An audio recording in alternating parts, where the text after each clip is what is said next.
నిన్న జగన్మోహన్ రెడ్డి గారు ఇండియా టుడేలో జరిగినటువంటి ఇంటర్వ్యూలో కొన్ని కామెంట్స్ చేశారు.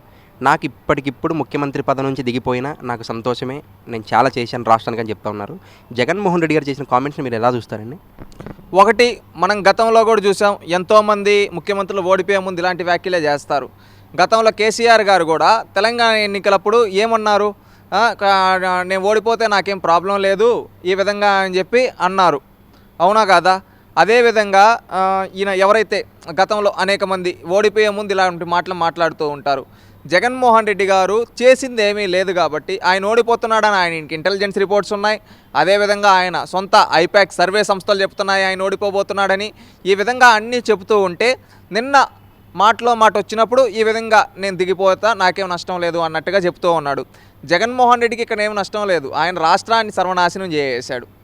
అది నేను ఒకటి చెప్పదలుచుకున్నా. ఎందుకంటే గతంలో ఏ ముఖ్యమంత్రి చేయనంత నాశనం మన జగన్మోహన్ రెడ్డి గారు చేశారు. ఈయన మంచి చేస్తుంటే ఎవరైనా కానీ కాన్ఫిడెంట్గా చెప్తారు, నేను ఆ విధంగా జరగదు, నేను ఖచ్చితంగా will come back in power అని చెప్పి. ఇతను ఆ కాన్ఫిడెన్స్ అతను లేదు. ఫస్ట్ ఒకప్పుడు ఏమన్నాడు తెలుసా? నా వెంట్రుకు కూడా పీకలేరు అన్నాడు. తర్వాత నేను మిమ్మల్నే నమ్ముకున్నా అన్నాడు. తర్వాత నేను మీ బిడ్డని అన్నాడు. తర్వాత ఏమంటే నేను మీపైనే ఆధారపడ్డా అన్నాడు. ఇప్పుడు ఏమంటున్నాడు? నాకు దిగిపోయినా పోయేదేం లేదు అంటున్నాడు. అంటే ఈ ట్రాన్స్పరెన్సీ చూస్తే జగన్మోహన్ రెడ్డి గారి పతనం ఏ విధంగా స్టార్ట్ అయిందో, ఎక్కడ ఎండ్ అవ్వబోతుందో ఆయనకే ఒక క్లియర్ కట్గా ఆయన కళ్ళ ముందు కనిపిస్తూ ఉన్నట్టుంది. అందుకే ఆయన బహుశా ఇప్పుడు కొంచెం తగ్గున్నాడు. ఇంతకు రీసెంట్గా దీంట్లో పాటు భాగంగా షర్మిల గారిని కూడా గతంలో వాళ్ళ సోదరి ఆయన కోసం 2014 నుంచి 2019 ఆయన ముఖ్యమంత్రి అయ్యే రోజు వరకు షర్మిల గారు ఎంతో కష్టపడ్డారు. అలాంటి షర్మిల గారితో ఆస్తి తగాదాలో వాళ్ళ కుటుంబ తగాదాలో మనకు తెలియదు. ఈరోజు ఆమె పక్కకెళ్తే సొంత చెల్లిని కూడా బూతులు మాట్లాడిస్తున్నాడు తన పేటీఎం బ్యాచ్తో.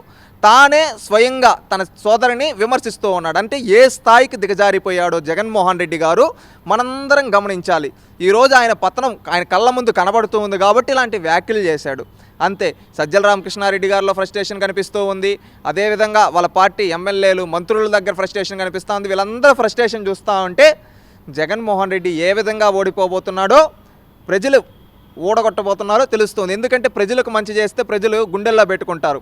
ప్రజలకు అన్యాయం చేస్తే వాళ్ళు ఏ విధంగా ఉంటుందో రేపు చూడబోతున్నారు భవిష్యత్తులో. ఎందుకంటే జగన్మోహన్ రెడ్డి గారు నేను ఇచ్చేస్తాను అది చేస్తానని అధికారం లేక రాలా. ఒక్క ఛాన్స్ అని వచ్చాడు. ఒక్క ఛాన్స్ అని ఇచ్చిన తర్వాత జనాలు నట్టేట ముంచాడు. ఏ విధంగా నట్టేట ముంచాడు తెలుసా? ఒకప్పుడు చెప్పిన హామీలు ఒక్కటి కూడా నెరవేర్చకుండా ఈరోజు జనాలపైన అక్రమ కేసులు అన్యాయంగా దాడులు చేస్తూ ఉన్నాడు. కాబట్టి ప్రజలందరూ ఇది గ్రహించి ఇలాంటోడు పరిపాలనలో ఉంటే మన తలరాతలు మారవరా, మన జీవితాలు నాశనం అయిపోతాయి, అందుకే మనం వీన్ని భూస్థాపితం చేయాలని చెప్పి ప్రతి ఒక్కరు అనుకోని రేపు 2024లో రానున్న ఎన్నికల్లో జగన్మోహన్ రెడ్డిని భూస్థాపితం చేయబోతున్నారు. అందుకని జగన్మోహన్ రెడ్డి గారు ఈ విధంగా మాట్లాడారు. రాష్ట్రంలో వైసీపీ ప్రభుత్వం చెప్తా ఉంది, రాష్ట్రంలో ఎన్నో సంక్షేమ కార్యక్రమాలు అమలు చేశాం, రాష్ట్రాన్ని అభివృద్ధి పదంలో ముందుకు తీసుకెళ్ళమని చెప్తా ఉన్నది. ఒకటి సంక్షేమ కార్యక్రమాలు అంటా ఉన్నారు. ప్రతి పేదవాడికి అన్నా క్యాంటీన్ ద్వారా ₹2కి 5 రూపాయలకి భోజనం పెట్టేవాళ్ళు కదా. ఆ 5 రూపాయలకి భోజనం పెట్టే అన్నా క్యాంటీన్ని తీసేశారు. అలాంటప్పుడు ఒక సంక్షేమ కార్యక్రమం తీసేసినట్టే కదా. ఒకప్పుడు పెళ్లి కానుకలు ఇచ్చేవాళ్ళు, అది తీసేశారు కదా. ఒకప్పుడు ఫీజు రియంబర్స్మెంట్ ఇచ్చేవాళ్ళు పీజీ విద్యార్థులకు కూడా, ఆ పీజీ విద్యార్థులకు ఫీజు రియంబర్స్మెంట్ రద్దు చేసేశాడు కదా. ఇదే విధంగా ఒకప్పుడు బెస్ట్ అవైలబుల్ స్కూల్స్ ద్వారా చదివిపించేవాళ్ళు ఎస్సీ ఎస్టీ పిల్లల్ని, దాన్ని రద్దు చేశాడు. అది సంక్షేమమే కదా. ఒకప్పుడు ప్రతి పండక్కి పండుగ కానుకలు ఇచ్చేవాళ్ళు, అవి రద్దు చేశాడు, అది సంక్షేమమే కదా. ఈ విధంగా చెప్పుకుంటూ పోతే లిస్టు చాంతాడంత వస్తుంది. 2200కు పైగా పథకాలని ఈ జగన్మోహన్ రెడ్డి గారు తన 5 ఏళ్ల పరిపాలనలో తెలుగుదేశం పార్టీ గతంలో ఇచ్చిన 200 సంక్షేమ కార్యక్రమాలని రద్దు చేసిన చరిత్ర జగన్మోహన్ రెడ్డిది. ఈ విధంగా 200 కార్యక్రమాలు రద్దు చేసినప్పుడు ఈయనెక్కడిచ్చాడన్న సంక్షేమము? అంతా సంక్షోభంలోకి నెట్టేయడమే కదా. రాష్ట్రంలో 2014 నుంచి 2018 వరకు తెలుగుదేశం పార్టీ ప్రభుత్వంలో జరిగిన అభివృద్ధి గురించి మేము చర్చకు సిద్ధం అంటున్నారు వైసీపీ నాయకులు. సిద్ధమైతే రమ్మనండి, ఓపెన్ శ్వేతపత్రం రిలీజ్ చేయమనండి. శ్వేతపత్రం రిలీజ్ చేయమనండి. 2014 నుంచి 2024 వరకు అభివృద్ధి ఎవరో రేవే తీసుకొని వచ్చారో ఒక శ్వేతపత్రం రిలీజ్ చేయమనండి జగన్మోహన్ రెడ్డి గారిని. ఎందుకంటే 2014లో ఆంధ్రప్రదేశ్ రాష్ట్ర విభజన జరిగేటప్పుడు ఎలాంటి పరిస్థితులు ఉన్నాయి, 2019లో జగన్మోహన్ రెడ్డి గారు అధికారంలోకి వచ్చేటప్పుడు ఏ పరిస్థితులు ఉన్నాయి మనం ఒకసారి తీసుకున్నాం. 2014లో తెలుగుదేశం పార్టీ అధికారంలోకి రాకముందు రాష్ట్ర విభజన జరిగినప్పుడు 16,000 కోట్ల లోటు బడ్జెట్ ఉండేది ఆంధ్ర రాష్ట్రానికి. ఆ రోజుల్లో రాజధాని ఎక్కడో చెప్పలేదు, రాష్ట్రాన్ని ఏదో మనం వేసుకోండి బట్టలతో ఎట్టయితే పంపించేశారు ఆ విధంగా మనల్ని పంపించేస్తే ఆ రోజు చంద్రబాబు నాయుడు గారు అక్కడి నుంచి మొదలుపెట్టారు.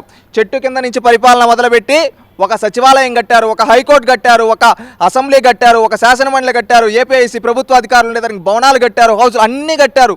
ఇంకా కడుతూ ఉండి సగంలో భవనాలు ఉంటే ఈ జగన్మోహన్ రెడ్డి గారు వచ్చిన తర్వాత అవన్నీ ఆపేశారు. ఒకప్పుడు అవన్నీ చంద్రబాబు నాయుడు గారు కడితే గ్రాఫిక్స్ అన్నాడు. ఈరోజు అదే గ్రాఫిక్స్లో కూర్చొని పరిపాలన చేస్తున్నాడు. ఈ గ్రాఫిక్స్ ముఖ్యమంత్రి అని రాష్ట్ర ప్రజలు అడుగుతూ ఉన్నారు. అవన్నీ తాత్కాలిక భవనాలని వైసీపీ అంటా ఉంది. మరి తాత్కాలికం అంటే ఏంటి? వాళ్ళ దృష్టిలో ఏంటి? ఒక భవనం కట్టిన తర్వాత బహుశా భవిష్యత్తులో దాన్ని అనేక కార్యక్రమాలకు ఉపయోగించుకోవచ్చు. ఇప్పుడు ఒక బిల్డింగ్ కట్టారు, అది ప్రభుత్వ స్థలంలో కట్టింది, ప్రైవేట్ స్థలంలో తాత్కాలికం కాదు కదా. ప్రభుత్వ స్థలంలో కట్టిన భవనాల్ని రేపు అనేక పరిస్థితుల్లో అనేక విధాలుగా ఉపయోగించుకోవచ్చు. అక్కడ ఏదైనా ఒక ఇన్స్టిట్యూట్ పెట్టచ్చు, ప్రభుత్వ ఇన్స్టిట్యూట్, ప్రభుత్వ కాలేజీలు పెట్టచ్చు, లేదా ప్రభుత్వ అధికారులు ఉండేదానికి ఇవ్వచ్చు, ఈ విధంగా ఇవ్వచ్చు కదా.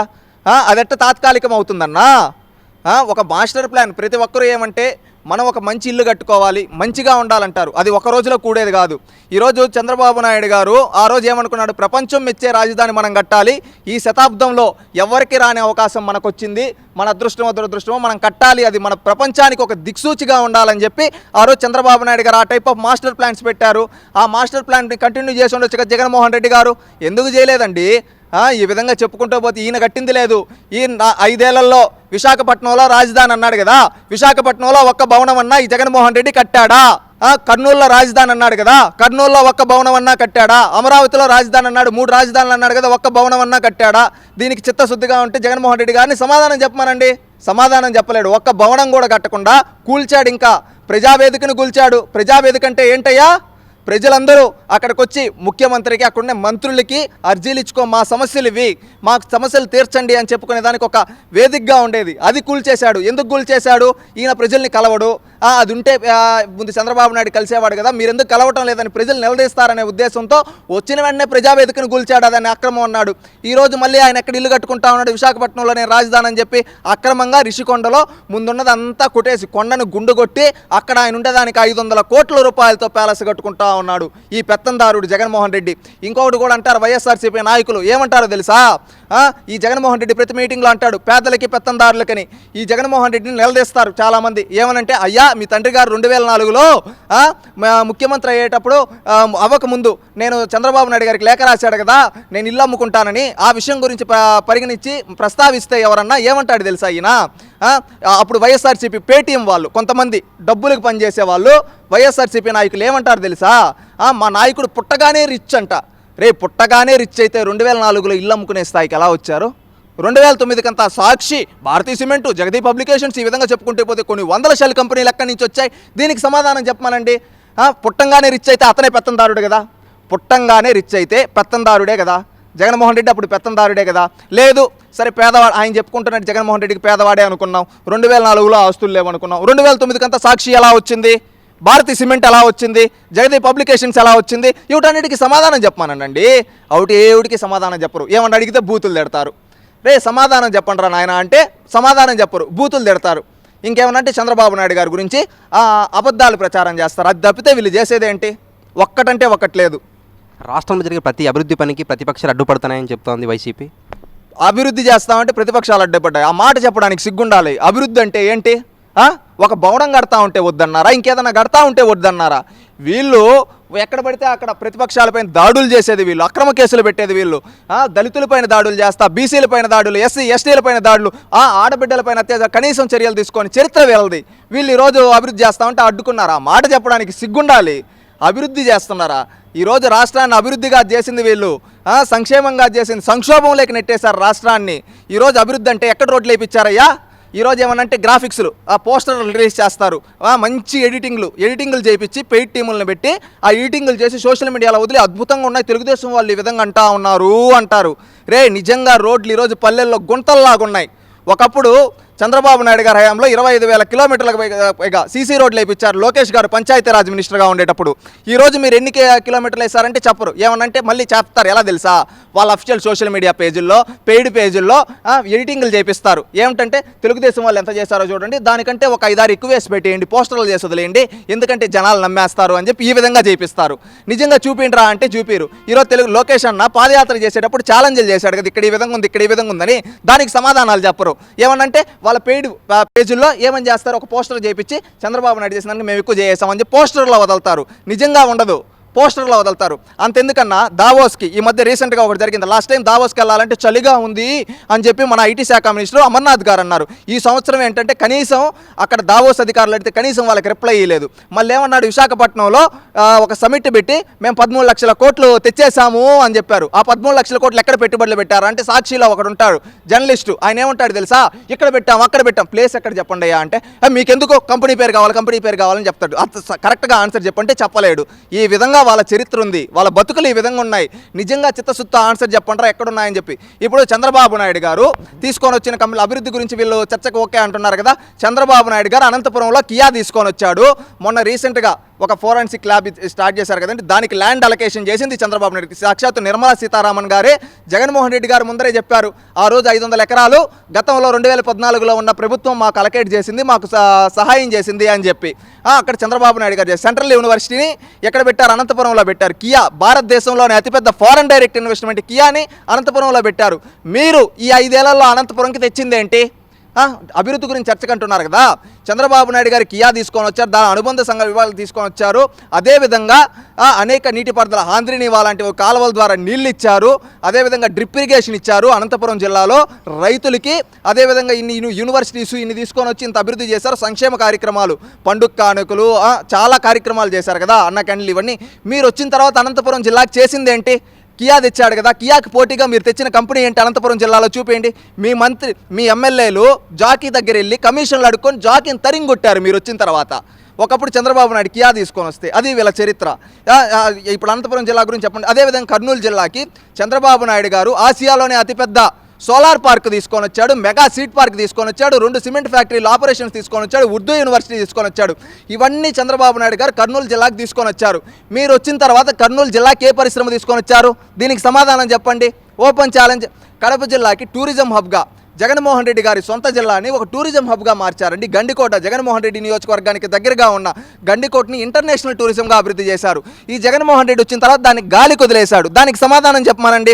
చిత్తూరు జిల్లాలో చంద్రబాబు నాయుడు గారు ముఖ్యమంత్రిగా ఉండేటప్పుడు హీరో కావచ్చు, జోహో కావచ్చు, డిక్సాన్ కావచ్చు, టీసీఎల్ కావచ్చు, కార్బన్ కావచ్చు, సెల్కాన్ కావచ్చు, ఈ విధంగా చెప్పుకుంటూ పోతే శ్రీ సిటీలో అనేక కంపెనీలు తీసుకొని వచ్చి అభివృద్ధి చేశాడు. అదేవిధంగా ఐఐటి తీసుకొని వచ్చాడు, ఐజార్ తీసుకొని వచ్చాడు. ఈ విధంగా అక్కడ చిత్తూరు జిల్లాలో గాలేరు నగిరి పనులు ప్రాజెక్టులు పరుగులు పెట్టించాడు. ఈ విధంగా ఇవన్నీ చేశాడు కదా. జగన్మోహన్ రెడ్డి వచ్చి చిత్తూరు జిల్లాకి ఏం చేశాడు? ఓపెన్ ఛాలెంజ్ చెప్పమనండి. ఇదే కదా అభివృద్ధి. వైజాగ్కి మైక్రోసాఫ్ట్ డెవలప్మెంట్ సెంటర్ తీసుకొచ్చాడు కదా అంటున్నారు. మైక్రోసాఫ్ట్ డెవలప్మెంట్ సెంటర్ ఈయన వల్ల వచ్చింది కాదు కదన్నా. వీళ్ళ నాయకులు ఏమన్నా అక్కడ చర్చ పెట్టి జరిపారా? వీళ్ళ నాయకులు చేసిందంటే విశాఖపట్నానికి చెప్పమంటారా? విశాఖపట్నంలో అద్భుతంగా ఉన్న ఋషికొండ గుండు కొట్టారు. అక్కడ 500 కోట్లతో జగన్మోహన్ రెడ్డి పెత్తందారుడు భవనం కట్టించుకున్నాడు. ఇంకొకటి ఏంటంటే వీళ్ళు విశాఖపట్నానికి చేసింది రౌడీజం తీసుకొని వచ్చారు, దౌర్జన్యాలు తీసుకొని వచ్చారు, ఒక గంజాయి హబ్గా మార్చేశారు. ఒకప్పుడు ఐటీ క్యాపిటల్గా ఆంధ్రప్రదేశ్కుండే విశాఖని వీళ్ళు ఏం చేశారో తెలుసా? వీళ్ళ నాయకులు గంజాయి క్యాపిటల్గా మార్చేశారు ఈరోజు విశాఖలో. ఇది వీళ్ళు చేసిన చరిత్ర. ఇంకా అభివృద్ధికి మిలీనియం టవర్ ఇప్పుడు నేను ఏదో విశాఖపట్నానికి రాజధాని తీసుకొని వెళ్తా అంటున్నాడు కదా. విశాఖపట్నానికి రాజధానిగా నువ్వేం తీసుకొని వెళ్తున్నావు అంటే అక్కడ ఉండే చంద్రబాబు నాయుడు గారు ఐటీ కంపెనీలు పెట్టుకునే దానికి మిలీనియం టవర్స్ కట్టాడు. ఆ మిలీనియం టవర్స్లో ఉండే కంపెనీలను ఖాళీ చేయించి అక్కడ దౌర్జన్యాలు చేసి అక్కడ కూడా వాళ్ళ పొట్టగొట్టాడు. ఇది జగన్మోహన్ రెడ్డి చేసింది. ఇంకా చెప్పుకుంటే శ్రీకాకుళం నుంచి అనంతపురం వరకు జగన్మోహన్ రెడ్డి గారు చేసిందేమీ లేదు. ఈ విధంగా మాటలు వాళ్ళకి నేను చెప్పాను కదా, వాళ్ళ సోషల్ మీడియాలో పోస్టర్లలో కనబడుతుంది కానీ జనాల్లో కనబడదు వాళ్ళు చేసిన అభివృద్ధి అనేది. అది వీళ్ళ చరిత్ర. చంద్రబాబు నాయుడు గారిని తీసుకొని వచ్చారు, దేవుడి పైన శ్వేతపత్రానికి రెడీ చేయమండి, ఇవి కౌంటర్లు ఇవ్వమనండి, ఇవి ఎక్కడ తెచ్చారో చూపిమనండి. ఇవన్నీ కళ్ళకు కనబడుతున్నాయి. చంద్రబాబు నాయుడు గారు తెచ్చింది, జగన్మోహన్ రెడ్డి గారు తెచ్చింది పోస్టర్లో మాత్రమే కనబడుతుంది, ఇంకెక్కడ కనబడదు.